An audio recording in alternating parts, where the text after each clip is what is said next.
बहुत से लोग ईश्वर को मानते हैं, परंतु जानते नहीं हैं।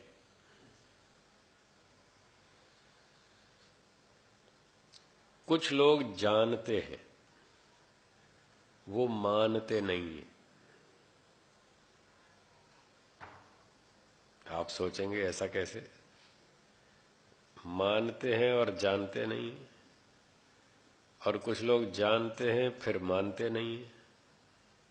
ये जानने में और मानने में अंतर क्या है?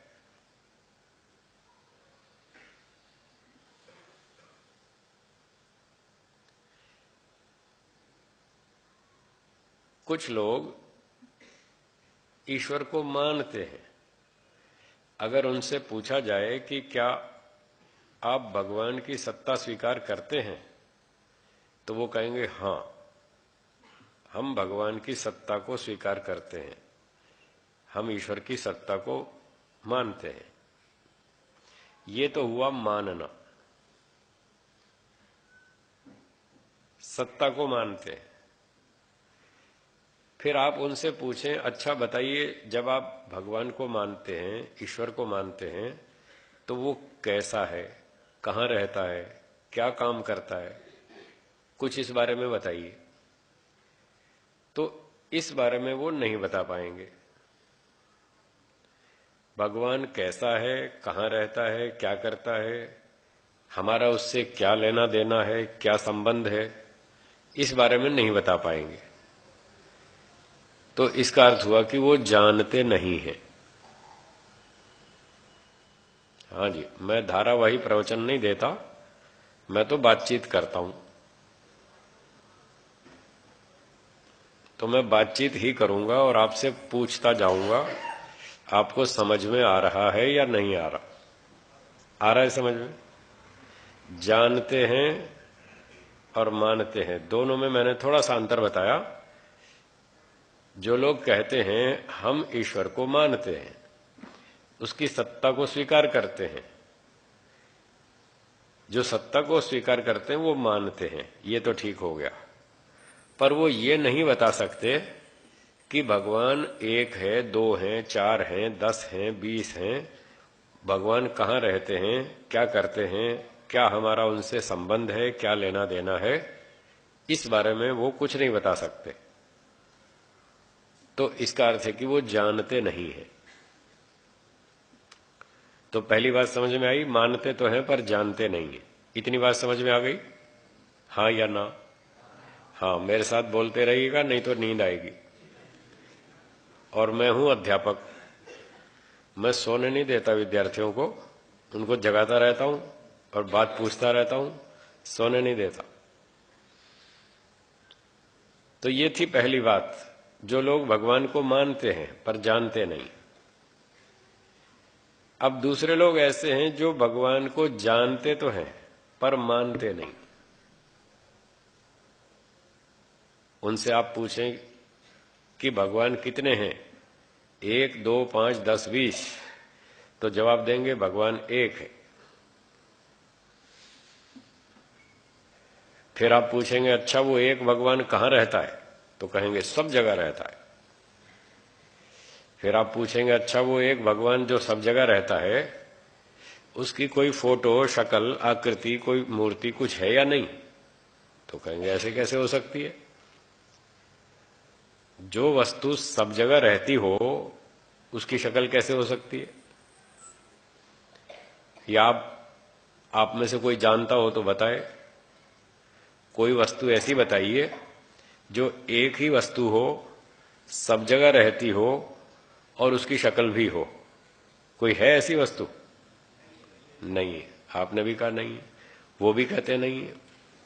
ऐसी कोई वस्तु नहीं है जो एक ही हो, सब जगह रहती हो और उसकी शक्ल भी हो। मतलब भगवान की कोई शक्ल नहीं है, कोई उसकी आकृति नहीं है, कोई फोटो नहीं है, कोई मूर्ति नहीं है। ईश्वर निराकार है, वो इतना अच्छा जानते हैं, बहुत बढ़िया जानते हैं, खूब अच्छी तरह से जानते हैं। और लोग पूछते हैं तो बताते भी कि हाँ ईश्वर एक ही है, सब जगह रहता है, वो निराकार। फिर आप उनसे पूछिए, अच्छा जो भगवान एक है, निराकार है, सब जगह रहता है, वो जड़ है या चेतन? अच्छा, आपसे कोई पूछे तो आप क्या उत्तर देंगे? जड़ है या चेतन? चेतन। ईश्वर चेतन है। चेतन का मतलब क्या? जो दुनिया को देखता है, सुनता है, समझता है, जानता है, सोचता है, विचारता है, उसका नाम है चेतन। और जो वस्तु देखती नहीं, सुनती नहीं, समझती नहीं, कुछ विचार नहीं कर सकती, कोई उसमें इच्छा नहीं, उसका नाम है जड़। अब फिर से सोचिए, क्या ईश्वर दुनिया को देखता है, सुनता है, समझता है, जानता है? हाँ या ना? हाँ। तो ईश्वर जड़ हुआ या चेतन? चेतन। कितनी बात हो गई है? मैंने कितनी बात बताई अब तक? 2 या 4 बताई? हाँ, अब 4 इधर से उत्तर आया। ठीक, 4। चलिए फिर से दोहराएंगे, मेरे पीछे बोलिए। ईश्वर एक है, ईश्वर सब जगह रहता है, ईश्वर निराकार है, ईश्वर चेतन है। अब कितनी हो गई? हाँ, अब तो याद रखेंगे ना? हाँ, 4 बात हो गई। तो वही 4 बात बता देंगे, ईश्वर इस तरह का है। फिर 5वीं बात हम पूछेंगे, यदि ईश्वर चेतन है, वो सारी दुनिया को देखता है, सबके कर्मों को देखता है, तो सिर्फ देखता ही है या कोई उनका हिसाब भी अपने पास रखता है? कर्मों का हिसाब रखता है या नहीं रखता है? अच्छा, वो सिर्फ हिसाब ही रखता है या कोई उनका फल भी देता है? फल भी देता है। कैसे फल देता है? न्याय से या अन्याय से? न्याय से। न्याय किसको कहते हैं? अच्छे कर्म का कैसा फल और बुरे कर्म का बुरा। और यदि कर्म ही नहीं करें तो फल देगा? नहीं देगा। और गड़बड़ कर्म करेंगे तो फल माफ कर देगा? नहीं करेगा। देखो कितना अच्छा जानते, खूब अच्छा जानते हैं ना। तो ऐसे बहुत सारे लोग हैं जो ईश्वर के बारे में जानते हैं। ईश्वर न्यायकारी है, ये 5वीं बात हो गई। 4 तो हमने दोहरा ली थी, ये 5वीं बात है, ईश्वर न्यायकारी है। वो अच्छे कर्म का अच्छा फल देता है, बुरे कर्म का बुरा फल देता है। कर्म नहीं करेंगे तो फल नहीं देगा, और गड़बड़ करेंगे तो दंड भी देगा, छोड़ेगा नहीं, माफ नहीं करेगा। उसका नाम न्यायकारी। तो ईश्वर न्यायकारी है। 5 बात हो गई।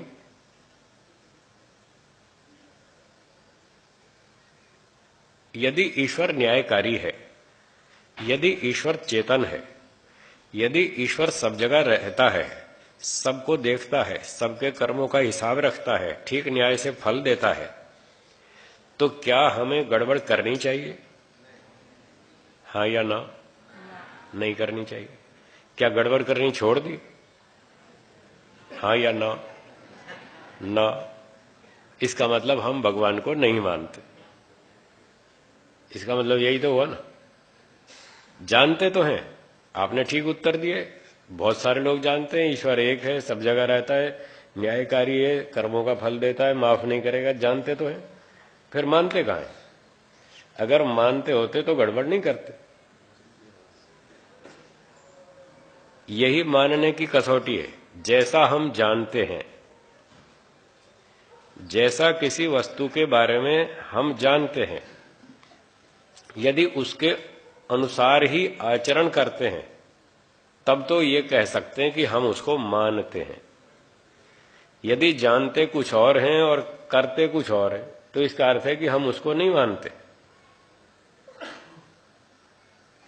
जैसे ये बिजली की तार है, उदाहरण के लिए, ये उदाहरण मैं बहुत जगह पर देता हूं, बड़ा सटीक उदाहरण है, बहुत जल्दी समझ में आता है, इसलिए ये उदाहरण मैं बार बार सुनाता हूं लोगों को।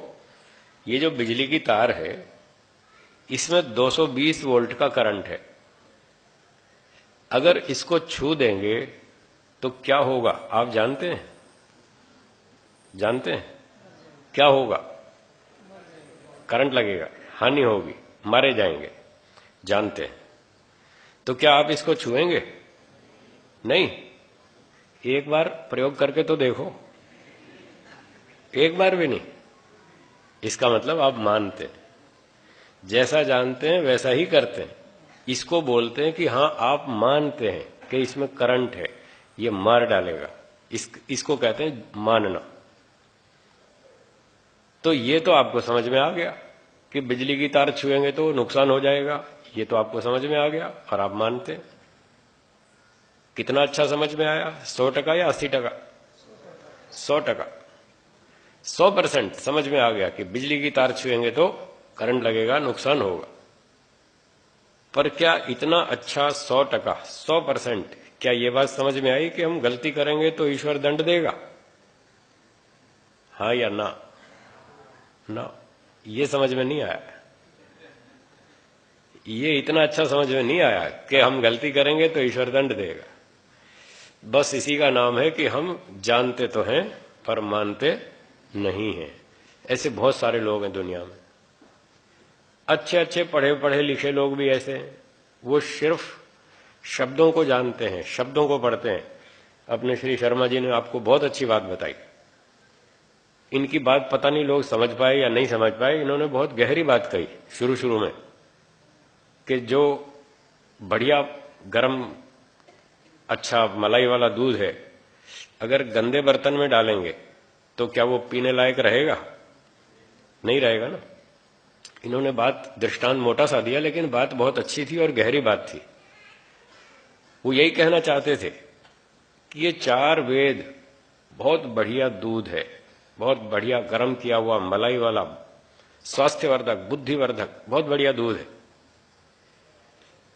और मैं आपको ये दूध 4 दिन 3 दिन तक पिलाऊंगा, पर कम से कम अपना बर्तन तो साफ करके लाना, अपना बर्तन साफ करके लाना, नहीं तो ये सारा दूध बेकार जाएगा। तो श्री शर्मा जी ने बहुत अच्छी बात कही आपको संकेत रूप में। तो अपना बर्तन साफ करें, मन को शुद्ध करें, तो ये सारी विद्या आपको बहुत लाभ देगी, आपका कल्याण होगा। वेदों की बात आज कहां मिलती है सुनने को? कितने ही लोग देश में ऐसे हैं, अपने ही देश में, विदेश की तो बात छोड़ दीजिए, अपने ही देश में ऐसे लोग हैं करोड़ों की संख्या में, जिन्होंने वेद का नाम भी नहीं सुना आज तक, वेद का शब्द भी नहीं सुना आज तक। वेद होता क्या है? करोड़ों व्यक्ति ऐसे हैं। और करोड़ों की संख्या में ऐसे लोग हैं जिन्होंने वेद का नाम तो सुन लिया कि वेद कोई चीज होती है, कोई पुस्तक होती है, वेद कोई बड़ी धार्मिक पुस्तक है, वेद सबसे ऊंची पुस्तक है, वेद बढ़िया से बढ़िया ग्रंथ है, इतना तो उन्होंने सुन लिया। पर वेद की पुस्तक कभी देखी नहीं, वेद की पुस्तक होती कैसी है, पुस्तक का दर्शन नहीं किया आज तक। ऐसे करोड़ों व्यक्ति। पर आपको यहां बहुत अच्छा सौभाग्य मिला है, बहुत अच्छा लाभ मिल रहा है। सबसे पहले आपके सामने यहां 4 वेद दिखा रखे हैं, वेद की पुस्तक का दर्शन कर लीजिए। ये आपके सामने पुस्तक दिखाई गई, वेद का नाम भी आपने सुना, पुस्तक का दर्शन भी किया। और कुछ लोग हिम्मत वाले होंगे तो बाहर से वेद खरीद के ले जाएंगे अपने घर,